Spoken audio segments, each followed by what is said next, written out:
Bab 1, Pembajakan. Seorang pemuda yang dewasa dan teguh duduk menatap keluar jendela. Penampilannya seperti seorang pahlawan, wajah tampan yang dihiasi bekas luka dangkal dan penuh semangat. Sudah 8 tahun sejak Ye Qian meninggalkan Tiongkok pada usia 17 tahun, ia telah berubah dari remaja naif seperti dulu. Namun Ye Qian masih gelisah, semakin dekat ia ke tanah airnya, semakin gugup ia jadinya. "Pak, apakah Anda ingin minum?"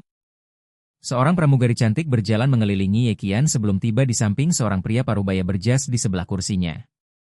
Kabin kelas 1 dipenuhi oleh tokoh-tokoh sukses dari apa yang disebut masyarakat kelas atas.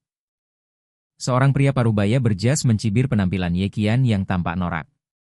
Memang, Ye Qian berpakaian sangat sederhana, hanya mengenakan kaos lengan pendek yang sudah pudar dan celana panjang berwarna samar yang dimasukkan ke dalam sepatu botnya yang berdebu. Pria parubaya itu melirik Ye Qian dengan tatapan penuh penghinaan sebelum dengan angkuh berkata, "Tidak, terima kasih," kepada pramugari. Dia dengan acuh tak acuh melirik Ye Qian lagi sambil berkata, "Bagaimana seorang pengemis bisa masuk ke kabin kelas 1? Ye Qian tentu saja mengabaikan hinaan pria parubaya itu.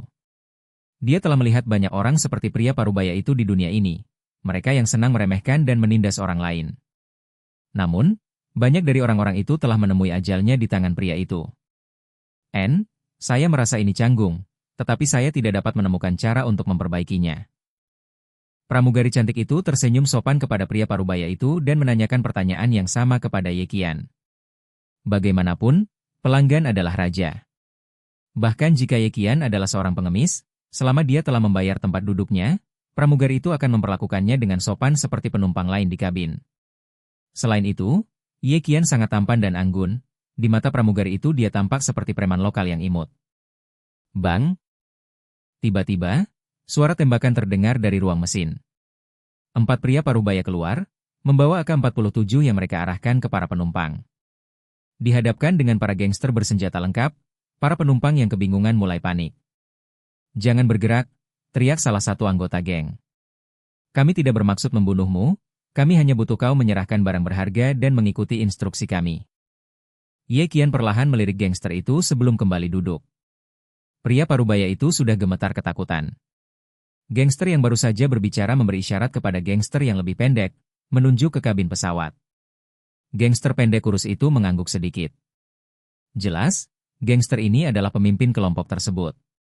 Dan dia bukan orang bodoh, dia tahu bahwa dia perlu mengambil kendali pesawat. Jika pesawat itu mendarat di bandara Tiongkok, kelompok gangster ini hanya bisa menunggu kematian mereka. Di Tiongkok, pembajakan pesawat dianggap sebagai aktivitas teroris. Tindakan mereka dapat berujung pada hukuman mati. Setelah gangster bertubuh pendek dan kurus itu berbalik dan menuju ke arah kabin, pemimpinnya memerintahkan 2 orang lainnya, "Pergi ambil uangnya." Situasi saat ini membuat para tokoh publik yang konon sukses itu merasa kasihan pada diri mereka sendiri. Akibatnya, mereka dengan tak berdaya menyerahkan semua barang berharga mereka saat para gangster menodongkan ujung pistol ke dahi setiap orang. Salah satu gangster berhenti di sisi Ye Qian dan berkata, "Cepat, keluarkan uangmu." Ye Qian menoleh dan memohon, "Kakak, lihat penampilanku, apakah aku terlihat seperti orang kaya? Jika kau menginginkan uang, tanyakan padanya, dia memiliki semua aksesoris bermerek, dia pasti kaya." Ye Qian mencibir sambil menunjuk pria parubaya itu. Ye Qian bukanlah seorang pria terhormat yang akan menunggu 10 tahun untuk membalas dendam. Dia akan memanfaatkan setiap kesempatan yang datang kepadanya. Pria parubaya itu menatap Ye Qian dengan tajam, tetapi di hadapan gangster itu, dia tidak berani menunjukkan ketidakpuasannya. Dia buru-buru mengeluarkan semua uangnya, melepas jam tangan terkenalnya, dan juga melepaskan kalung dari lehernya lalu menyerahkannya.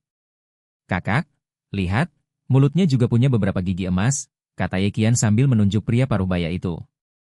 Tatapan gangster itu tertuju pada pria parubaya tersebut. Wajah pria itu langsung pucat pasi. Dia mengutuk Ye Qian dan dalam hati bersumpah akan memberi Ye Qian pelajaran yang setimpal jika bertemu dengannya lagi di masa depan. "Singkirkan. Lebih cepat. Ayahmu di sini punya pistol," kata gangster itu dengan garang sambil menodongkan AK-47 ke kepala pria parubaya itu. "Bagaimana cara saya mengeluarkannya?" jawab pria parubaya itu dengan polos. "Kalau kau tak bisa, aku akan membantumu." Tiba-tiba gangster itu memukul sudut mulut pria parubaya itu dengan gagang pistol. Akibatnya, gigi emasnya copot bersamaan dengan seteguk darah. Pria parubaya itu menangis dan meraung kesengsaraan. "Bajingan, tutup mulut kotormu itu, atau kau akan merasakan peluru," teriak gangster itu dengan kejam. Senyumnya benar-benar jahat, pria parubaya itu langsung terdiam, menutup mulutnya rapat-rapat sambil menahan rasa sakit. "Kau, cepat!" Gangster itu mengarahkan pistolnya ke Ye Qian. Pria parubaya itu diam-diam mengutuk Ye Qian, seandainya saja gangster itu bisa menyingkirkannya. Namun, Ye Qian tentu saja tidak mengetahui pikiran yang berkecamuk di dalam kepala pria parubaya itu, dan dia dengan polos menjawab, "Kakak, aku benar-benar tidak punya uang." "Bocah, siapa yang ingin kau tipu? Kau duduk di kabin kelas 1. Bagaimana mungkin kau tidak punya uang? Cepat serahkan, atau jangan salahkan aku jika kau mati." Preman itu melangkah mendekati Ye Qian dengan mengancam sambil berteriak, "Jika kau tidak percaya padaku, geledah aku." Ye Qian mengangkat bahu tak berdaya sambil merentangkan kedua tangannya lebar-lebar. Sang gangster terkejut sesaat oleh tindakan ini. "Sebaiknya kau jangan coba-coba macam-macam, pistol ayahmu ini tidak punya lensa bidik," gumamnya sebelum mulai menggeledah tubuh Ye Qian. Ye Qian diam-diam mengamati sekelilingnya, gangster bertubuh pendek itu belum kembali. Sementara pemimpinnya masih berjaga di pintu masuk dengan waspada, mengamati para penumpang di ruang mesin. Gangster terakhir sedang mengumpulkan uang di lokasi lain. Apa ini? Tiba-tiba, gangster itu menelusuri sesuatu di dalam sepatu bot Ye Qian. "Kau tidak bisa menerima ini," kata Ye Qian. "Lebih cepat. Keluarkan," teriak gangster itu dengan lantang sambil menodongkan pistol ke dada Ye Qian. Ye Qian sedikit mengerutkan alisnya, dan dengan lembut menyentuh sepatunya. Tiba-tiba, cahaya merah menyambar dan sebelum gangster itu sempat bereaksi, dia roboh ke lantai, wajahnya pucat pasi. Cahaya merah itu sebenarnya adalah belati pribadi Ye Qian, yang langsung membunuh pria itu. Belati itu bernama Suelang, seluruhnya berwarna merah seperti warna darah. Karena Ye Qian sudah menunjukkan jati dirinya, dia tidak lagi ragu-ragu. Seperti anak panah, belati di tangannya melesat horizontal melintasi ruangan, menancap dalam-dalam ke jantung pemimpin itu. Yang mengejutkan, belati itu sepenuhnya terbenam di dalam dadanya, dan hanya gagangnya yang terlihat dari luar. Ini menunjukkan betapa kuatnya Ye Qian melemparkan belatinya. Bab 2. Ye Qian sudah lama mati rasa terhadap pembunuhan. Dia telah membunuh setidaknya 800 orang dan beberapa memperkirakan bahwa 1000 orang telah tewas di tangannya. Ye Qian, pemimpin grup Taring Serigala, adalah legenda urban di komunitas tentara bayaran. Grup Taring Serigala dianggap sebagai kelompok yang lemah saat didirikan, karena hanya memiliki 10 anggota. Namun sejak Raja Serigala, Ye Qian mengambil alih kepemimpinan 3 tahun lalu, grup Taring Serigala mengalami ekspansi pesat dan menjadi yang terkuat di antara semua pasukan tentara bayaran. Dominasinya terwujud setahun yang lalu, setelah runtuhnya Sue Bao yang pernah disebut Raja Tentara Bayaran. Pada saat itu, Ye Qian menjadi penguasa tertinggi tentara bayaran internasional. Setelah berhasil melumpuhkan 2 gangster pertama, Ye Qian melompat ke arah gangster terakhir di dalam gerbong. Dia langsung merebut pistol di tangan gangster itu dan menarik pelatupnya. Bang! Gangster yang baru saja berbalik itu mendapati peluru bersarang tepat di dahinya. Para penumpang langsung berteriak panik setelah suara tembakan keras itu. Ye Qian tidak memperhatikan para penumpang yang panik, ia dengan santai berjalan menuju kokpit, tempat gangster terakhir berada. Jika gangster itu mengetahui kematian rekannya sebelum Ye Qian bisa menghabisinya, konsekuensinya akan mengerikan. Lagi pula, ia juga bersenjata AK-47 dan bahkan mungkin menyembunyikan bom di lengan bajunya. Jika ia diprovokasi, situasinya bisa menjadi fatal. "Kalian hibur mereka, aku harus masuk ke dalam," kata Ye Qian kepada para pelayan wanita. Dia perlahan mendekati kokpit dengan pistol di tangannya. Dalam perjalanan ke sana, dia mengambil belatinya dari dalam dada pemimpin. Tanpa diduga, belati itu tidak memiliki jejak darah sama sekali. Ketika tiba di pintu kokpit, Ye Qian diam-diam mengintip ke dalam.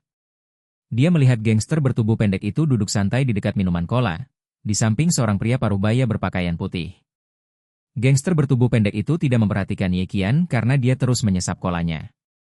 Pria parubaya itu berkata kepada gangster tersebut, "Kita benar-benar tidak bisa berbalik, kita tidak punya cukup bahan bakar untuk meninggalkan negara ini." Jelas sekali pria parubaya ini adalah kapten pesawat.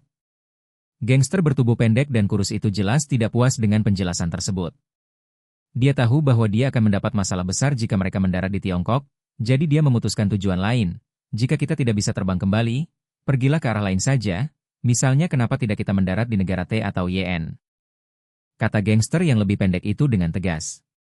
Tapi, kita akan dianggap musuh jika tiba-tiba memasuki wilayah udara mereka, kata kapten itu dengan pasrah. Prosedur yang sangat rumit diperlukan untuk memasuki wilayah udara negara lain dan mendarat di bandara mereka. Jika seseorang tidak menyelesaikan prosedur ini, mereka akan beruntung jika bisa melakukan pendaratan darurat. Dalam skenario terburuk, mereka bisa ditembak jatuh oleh rudal. Aku tidak punya banyak pilihan, dan kau harus melakukan apa yang kukatakan. Jika kau mulai mengoceh omong kosong, aku akan menembakmu sampai mati. Gangster yang lebih pendek itu sangat marah. Dia berdiri tiba-tiba sambil menusukkan senjatanya ke dada kapten. Sang kapten menghela napas tak berdaya. Inilah hukum Jiang Hu, dalam menghadapi kekerasan, yang lemah harus menuruti yang kuat. Namun, menuruti perintah gangster itu adalah satu-satunya pilihan yang realistis. Jika ia berhasil mendarat di bandara negara lain, ia mungkin memiliki kesempatan untuk bertahan hidup. Sang kapten segera mulai menggunakan radionya. Gangster bertubuh pendek itu merasa lega saat melihat sang kapten dengan patuh mulai mengerjakan permintaannya. Pada saat itulah Ye Qian membuka pintu dan bergegas masuk. Namun, suara pintu yang terbuka memicu insting gangster bertubuh pendek itu, alarm internalnya berkobar saat ia berbalik. Ia melihat Ye Qian dan buru-buru mengangkat pistolnya, tetapi sebelum ia sempat menarik pelatuknya, sebuah cahaya merah menyala. Gangster bertubuh pendek itu hanya bisa menatap wajah Ye Qian. Bahkan dalam kematian pun, ia tidak mengerti apa yang membunuhnya. Bagi Ye Qian, membunuh manusia itu mudah. Dia telah berlatih sejak kecil dan ahli dalam struktur tubuh manusia, serta dapat dengan mudah melakukan operasi. Dia dapat dengan mudah membuat lawannya kehilangan kemampuan untuk melawan. Tingkat pengetahuan ini diperlukan bahkan untuk menjadi anggota grup Wolfgang. Kapten itu menatap Ye Qian sejenak sebelum buru-buru berkata, "Terima kasih, jika bukan karena Anda, semua penumpang dan staf di pesawat akan menghadapi situasi yang tak terbayangkan. Bolehkah saya menanyakan nama Anda, Tuan? Saya juga ingin Anda ikut bersama kami saat kami membuat laporan ke polisi." Dahi Ye Qian berkerut sesaat, tetapi dia segera menyadari bahwa kata-kata kapten itu tulus, dan dia menjadi lebih tenang. Namun, Ye Qian tidak ingin namanya dikaitkan dengan insiden ini, karena mustahil Biro Keamanan Nasional Tiongkok tidak akan memperhatikannya. Melihat wajah Ye Qian yang muram, sang kapten buru-buru menjelaskan, "Tuan, mohon jangan salah paham, ini hanya prosedur biasa. Anda telah melakukan pelayanan yang luar biasa, dan kami pasti akan memberi Anda penghargaan yang besar atas prestasi ini." "Tidak perlu, terima kasih." Ye Qian tidak ingin dianggap pahlawan oleh semua wartawan, dan karena itu menolak tawaran kapten. Dia berbalik dan mulai berjalan keluar sebelum berhenti dan berkata, "Kapten, pesawat ini punya petugas keamanan, kan? Serahkan bajingan-bajingan ini padanya." Kapten itu terdiam sejenak sebelum tersadar. Ia segera mengangguk dan bergerak untuk mematuhi perintah Ye Qian. Lagi pula, ia hanyalah seorang staf, bukan birokrat pemerintah. Jika ia mengklaim keberhasilan insiden ini, ia pasti akan menerima banyak keuntungan di masa depan. Dan karena pahlawan tanpa nama itu tidak mau diberi penghargaan, ia lebih dari bersedia menerima pujian dunia sebagai gantinya. Pesawat mendarat dengan selamat di Bandara Internasional Shanghai Pudong. Ye Qian segera keluar dari pesawat dengan tasnya dan berjalan menuju pintu keluar bandara. Banyak sekali wartawan yang berkerumun di sekitar bandara, jelas berharap mendapatkan informasi dari kapten pesawat. Meskipun tahu bahwa kapten tidak akan mengungkapkan informasi apapun tentang dirinya, Ye Qian tetap diam-diam keluar dari bandara menjauh dari kerumunan. Begitu kapten keluar, para wartawan segera menyerbunya, menghujaninya dengan ribuan pertanyaan. Kapten dengan tenang menjelaskan semua yang terjadi di pesawat, tanpa menyebutkan satupun kejadian yang melibatkan Ye Qian. Ketika sampai pada peristiwa penting, dia hanya mengatakan bahwa para gangster telah diamankan oleh petugas keamanan pribadi pesawat dan bahwa dia tidak dapat mengungkapkan apapun lebih lanjut. Bab 3. Melihat situasi tersebut, Ye Qian sedikit mengangguk. Meskipun tidak ada yang akan terungkap ke media, dia sadar betul bahwa itu tidak berarti kapten tidak akan berbicara kepada penyelidik dari Badan Nasional.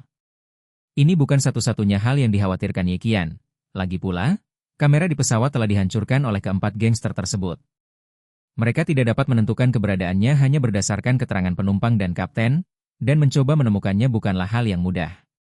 Tepat di luar bandara, Ia melihat sebuah ambulans dan mobil polisi terparkir di luar bandara, dan ia melihat seorang lelaki tua diangkat dari tanah ketandu oleh beberapa perawat lalu dibawa ke dalam mobil. Lelaki tua itu menjerit kesakitan, dan jelas terlihat bahwa ia mengalami luka berat.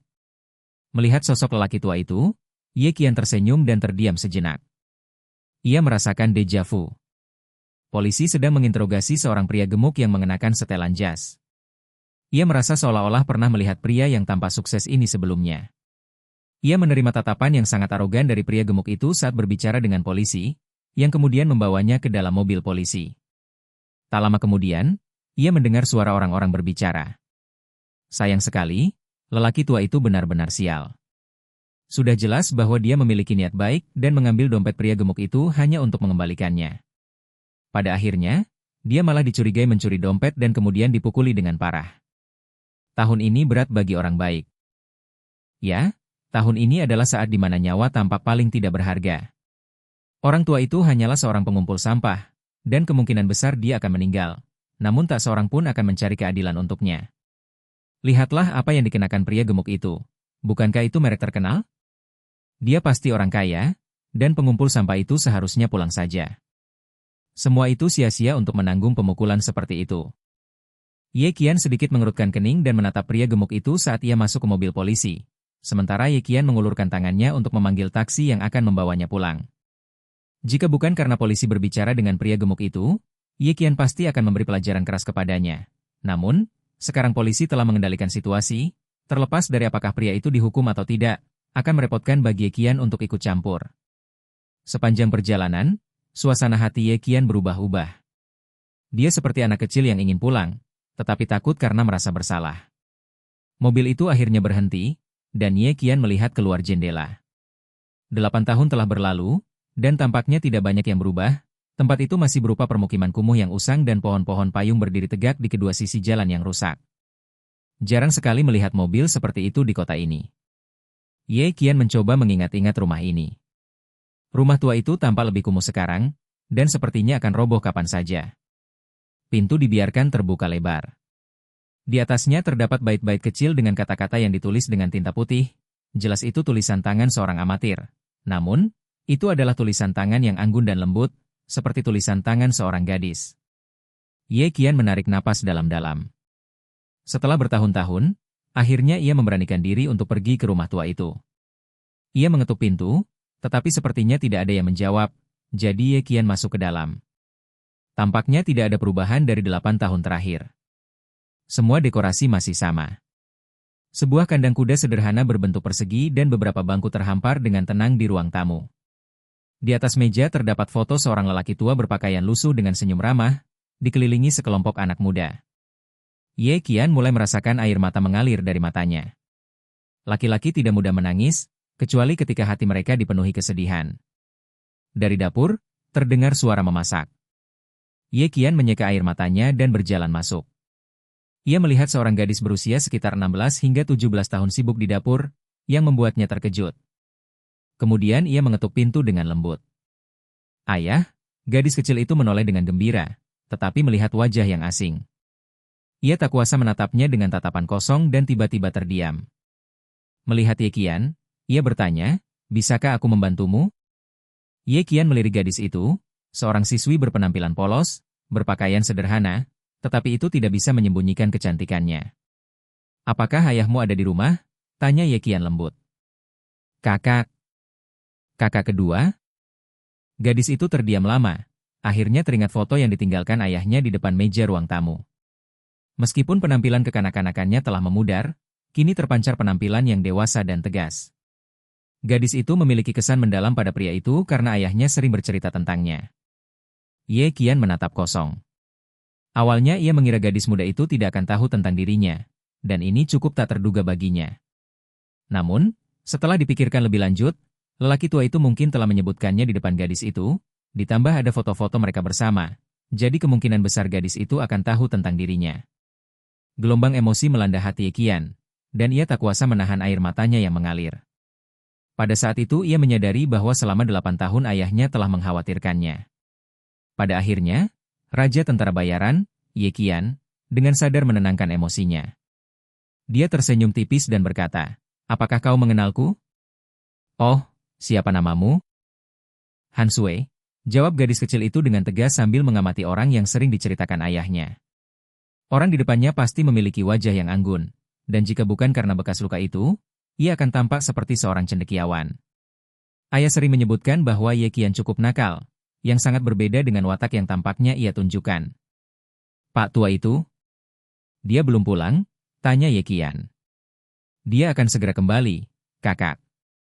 Sebaiknya kau duduk dulu dan istirahat sebentar, kata Han Sui sambil menuangkan secangkir teh untuk Ye Qian. Terima kasih, jawab Ye Qian dengan santai sambil menerima cangkir itu. Meskipun sudah 8 tahun sejak ia pulang, ini tetaplah tempat ia dibesarkan, dan tata krama yang baik tidak mudah dilupakan. Melihat bahwa lelaki tua itu belum juga kembali, Ye Qian dan Han Sui pun duduk dengan nyaman. Ye Qian kemudian bertanya, apakah ayah sehat? Han Sui mengangguk dan menjawab, ayah kuat, tetapi beliau semakin tua, beliau tidak tahan bekerja dalam segala cuaca. Saudara-saudaraku yang tidak sahut itu tidak datang mengunjungi ayah? Alis Ye Qian sedikit berkerut, wajahnya membentuk cemberut. Meskipun mereka bukan anak kandung lelaki tua itu, dia tetap membesarkan mereka dan seperti orang tua kedua bagi mereka. Sekalipun setetes air untuk membantu, aku akan membalasnya dengan semburan air mancur yang deras. Aku akan menggunakan seluruh semburan air mancur untuk membalasnya. Orang-orang itu hampir seumuran denganku, kurasa mereka juga punya pekerjaan. Mereka hanya meninggalkan ayah mereka di sana, tanpa rasa bersalah sedikit pun. Seandainya mereka membantu meskipun hanya setetes, aku akan membalasnya dengan limpahan air mancur. Mereka seumuran denganku, jadi mungkin mereka juga punya pekerjaan, namun mereka meninggalkan ayah mereka tanpa rasa terima kasih sedikit pun. Ini bukan salah mereka. Kakak-kakak kita kembali dan pernah mendesak ayah untuk tinggal bersama mereka di masa lalu, tetapi ayah tidak mengindahkan. Baginya, tidak ada yang setara dengan rumah anjing yang sederhana ini. Han Sui buru-buru berkata. Ye Qian mengangguk diam-diam, dia tahu apa yang dikatakan Han Sui tidak salah. Temperamen ayah memang cukup keras kepala, dan begitu dia sudah memutuskan sesuatu, bahkan 10 ekor sapi pun tidak akan bisa mengubah pikirannya. Ye Qian juga tidak percaya bahwa sekelompok anak muda ini adalah tipe yang tidak tahu berterima kasih. Bab 4. Ye Qian, Han Sui, kakak tertua, dan kakak ketiga semuanya adalah anak yatim piatu tunawisma. Jika ayah mereka tidak menerima mereka di rumahnya, mereka pasti sudah kelaparan di jalanan. Ayah mereka bukanlah orang kaya. Ia hanyalah seorang lelaki tua compang-camping yang harus melakukan pekerjaan berat dan melelahkan untuk menghidupi keluarganya. Laudi, begitulah kelompok anak yatim piatu itu memanggilnya. Ye Qian cukup menyukai lelaki tua itu sejak kecil.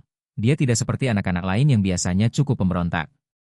Sejak kecil, Ye Qian sudah mengerti betapa beratnya tanggung jawab Laudi untuk merawat mereka. Jadi ketika dia menyelesaikan sekolah dasar, dia memutuskan untuk berhenti sekolah agar dapat membantu ayahnya mencari uang tambahan untuk menghidupi keluarga mereka. Namun, 8 tahun yang lalu, dia menikam salah satu dari 3 bos gangster lokal untuk saudara laki-lakinya yang ketiga, sehingga dia tidak punya pilihan selain meninggalkan rumahnya dan bersembunyi agar tidak terbunuh. 2 tahun lalu, Han Sui diadopsi oleh Laudi. Ia dulu tinggal bersama orang tuanya di sebuah kota miskin, tetapi mereka meninggal dalam kecelakaan mobil. Laudi, yang merasa iba dengan keadaan Han Sui yang menyedihkan, memutuskan untuk mengadopsinya. Gadis kecil itu cukup cerdas, dan di sekolah nilainya selalu termasuk yang terbaik. Tidak seperti anak-anak lain, ia menggunakan waktu luangnya untuk membantu ayahnya mendaur ulang sampah di rumah. Seorang pria tua masuk. Dengan ekspresi panik, dia memanggil, Sui, Sui, kabar buruk, Pak yang dipukuli, dia sekarang di rumah sakit. Setelah selesai berbicara, dia mulai memperhatikan bahwa ada orang asing di dalam rumah. Dengan saksama mengamati, dia tidak dapat mengingat dari mana dia pernah melihat orang asing itu. Mendengar kabar bahwa Laudi dirawat di rumah sakit, Ye Qian berdiri dengan ekspresi dingin. Ia menatap pria tua itu, dan bertanya, Paman Zhao, di rumah sakit mana Laudi dirawat? Han Sui sudah panik, apa yang harus dilakukan gadis kecil sepertinya? Tiba-tiba air mata mengalir di seluruh wajahnya. Menatap Ye Qian dengan tak berdaya, dia berkata, kakak kedua, apa yang harus kita lakukan? Mendengar ucapan Han Sui, Paman Zhao sepertinya teringat, dan untuk memastikan, dia bertanya, apakah kamu Xiao Er? Ye Qian mengangguk dan berkata, ya, Paman Zhao, saya Xiao Er. Kemudian dia menepuk Han Sui dan berkata, jangan takut, kakakmu ada di sini. Laudi berada di rumah sakit mana? Rumah sakit Renmin, jawab Paman Zhao. Tak ada waktu untuk memberi salam dengan layak, Ye Qian mengucapkan terima kasih, lalu buru-buru keluar bersama Han Sui. Kakak kedua, kita hanya punya sedikit uang, apakah ini cukup? Han Sui bertanya dengan cemas sambil gemetaran tangan saat mengeluarkan bungkusan coklat dari sakunya. Ye Qian hanya melirik sekilas, lalu berkata, Sui, jangan khawatir, kakak kedua punya caranya sendiri. Berbicara soal uang, Ye Qian tidak kekurangan uang. Di sakunya ada kartu bank Swiss yang bisa menarik uang hingga ratusan juta, tetapi dia tidak ingin menggunakannya. Dia yakin jika dia menggunakan kartu ini, saudara-saudaranya pasti akan mengetahuinya dan ingin hidup mewah. Dan jika itu terjadi, semua harapannya untuk hidup biasa akan hilang. Di tubuhnya terdapat puluhan ribu uang tunai. Jika itu tidak cukup, Ye Qian akan tetap menggunakan kartu Swiss-nya untuk Laudi. Bagi Ye Qian, dia tidak mengharapkan hal lain selain itu. Han Sui menahan air matanya sambil memasukkan uang itu kembali ke sakunya. Mereka keluar untuk mencari taksi, dan langsung menuju rumah sakit Renmin. Kurang dari 1 jam kemudian mereka sampai di gerbang rumah sakit. Ye Qian memberi sopir 100 yuan dan langsung berlari menuju rumah sakit tanpa meminta kembalian. Setelah 8 tahun tidak bertemu, Ye Qian bersiap untuk melihat wajah baik ayahnya dan menerima kritik darinya, hanya untuk menerima kabar bahwa ayahnya dipukuli dan dilarikan ke rumah sakit. Kita hanya bisa membayangkan kemarahan di hatinya. Ini adalah masalah yang secara alami memicu balas dendam, tetapi sekarang lebih penting untuk memastikan nyawa Laudi terselamatkan. Di rumah sakit, mereka menemukan seorang perawat dan bertanya di mana Laudi tinggal. Lalu Ye Qian langsung masuk. Tepat di balik pintu kamar rumah sakit, terbaring di tempat tidur dengan seluruh tubuhnya dibalut perban dan tangan di perban adalah ayahnya. Ye Qian tak kuasa menahan air mata yang mengalir di wajahnya. Laudi, Ye Qian terisak dan mengeluarkan tangisan. Ia memiliki ribuan hal untuk dikatakan, tetapi ia tidak tahu harus mulai dari mana. Yang Jiangwo membuka sepasang matanya yang sayu dan lelah untuk melihat seorang pemuda di depannya. Ia segera menahan air matanya dan berkata, Xiao Er, kau sudah kembali? En? Ye Qian mengangguk, tetapi dia tidak tahu harus berkata apa. Yang Jiangwo tersenyum ramah, dan dengan lemah berkata, senang kau kembali, aku baik-baik saja, jangan khawatir. Laudi, siapa yang melukaimu? Tanya Ye Qian. Xiao Er, lupakan saja, mereka keluarga kaya dan berpengaruh, jangan memprovokasi mereka. Jika kau melakukannya, bagaimana kau bisa mengatasinya?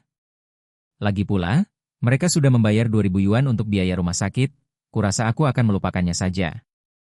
Laudi tahu karakter Ye Qian. Jika dia menceritakan tentang mereka, dia takut Ye Qian pasti akan mencari mereka dan membalas dendam. Ini berawal dari pengalaman adik ketiganya dipukuli, dan Ye Qian kemudian menusuk orang itu, yang membuatnya sangat ingin melarikan diri. Ye Qian juga menebak apa yang dipikirkan Laudi dalam hatinya. Dia dengan sengaja dan acuh tak acuh berkata, Laudi, jangan khawatir, aku hanya kembali untuk menjalani kehidupan biasa. Aku tidak akan membuat masalah. Aku hanya ingin tahu apa yang sedang terjadi. Oh, Laudi menghela napas dan berkata, aku sedang memungut sampah di luar bandara dan kebetulan menemukan dompet seseorang, lalu kembali kepadanya. Siapa sangka dia salah paham dan mengira aku mencurinya, dan dia langsung memukulku. Sekarang dia tahu bahwa dia salah, dia membayar tagihannya untuk menebus kesalahannya. Ye Qian sedikit mengerutkan kening, tak heran sosok lelaki tua di luar bandara itu tampak familiar, ternyata itu ayahnya. Mengingat penampilannya, jantung Ye Qian mulai berdebar kencang. Karena sekarang dia tahu siapa yang memukuli ayahnya, dia punya banyak cara untuk menghadapinya. Kebaikan yang dituduhkan secara salah yang mengakibatkan pemukulan, dan hanya diberi 2.000 yuan, ini sama saja dengan mengabaikan nyawa. Uang, bagi Ye Qian, tidak ada artinya, tetapi dia tidak bisa begitu saja tidak memberikan keadilan kepada Laudi. Sungguh tidak manusiawi, menyelesaikan masalah orang lain hanya dengan 2.000 yen, namun orang-orang terus menonton dan hukum terus mentolerirnya. Han Sui tak kuasa menahan amarahnya, namun pada akhirnya ia adalah gadis yang murni dan lembut, meskipun ia bersumpah bahwa sikapnya masih agak halus. Sui, kamu sedang ujian, sebaiknya kamu pulang untuk mengerjakan PR. Aku baik-baik saja, jangan khawatir. Aku akan segera kembali, kata Laudi dengan ramah. Laudi, kau masih di rumah sakit, bagaimana mungkin aku pergi? Aku akan membawa buku-bukuku dan belajar di rumah sakit, sementara aku akan merawatmu, kata Han Sui. Ye Qian menoleh dan menatap matanya lalu berkata, Sui, dengarkan Laudi, kakak kedua ada di sini, jangan khawatir. Tidak mungkin, kakak baru saja pulang, kau pasti sangat lelah dan harus pulang untuk beristirahat. Lagi pula, kau seorang laki-laki, dari mana kau belajar merawat orang lain? Meskipun begitu, aku akan tetap di sini. Han Sui berkata dengan tegas. Bab 5. Penampilan Han Sui membuatnya tampak lembut dan pendiam, tetapi temperamennya lebih mirip dengan Ye Qian. Dia sangat keras kepala, dan begitu dia memutuskan sesuatu, akan sulit untuk mengubah pikirannya. Karena tidak dapat membujuknya, Ye Qian berjanji untuk pulang dan membiarkannya merawat Laudi. Lagi pula, luka Laudi tidak mengancam nyawa, Ye Qian bisa tenang. Sekarang yang lebih penting adalah memberikan keadilan kepada ayahnya dan menemukan orang kaya yang memukulinya. Ya, dia akan memastikan ayahnya mendapatkan keadilan yang pantas diterimanya. Meskipun ia merasa masih ada banyak hal yang ingin ia bicarakan dengan Laudi, hal-hal itu tidak terlalu mendesak saat ini. Lagi pula, Ye Qian siap untuk tinggal di kampung halamannya, jadi masih ada cukup waktu untuk itu nanti. Setelah Laudi berhenti berbicara, Ye Qian memutuskan sudah waktunya untuk meninggalkan rumah sakit. 8 tahun telah berlalu sejak dia meninggalkan kampung halamannya, tetapi dia tidak lagi mengetahui keberadaan orang-orang yang dikenalnya. Akan sulit untuk melacak orang kaya itu ketika dia hampir tidak pernah melihat wajahnya, tetapi Ye Qian bukanlah anak yang keras kepala dan impulsif seperti dulu. Dalam 8 tahun sebagai tentara bayaran, dia telah belajar banyak hal. Setelah kembali ke rumah, ia memutuskan untuk mandi. Setelah itu, ia menggunakan ingatannya untuk menggambar potret sederhana seorang pria kaya.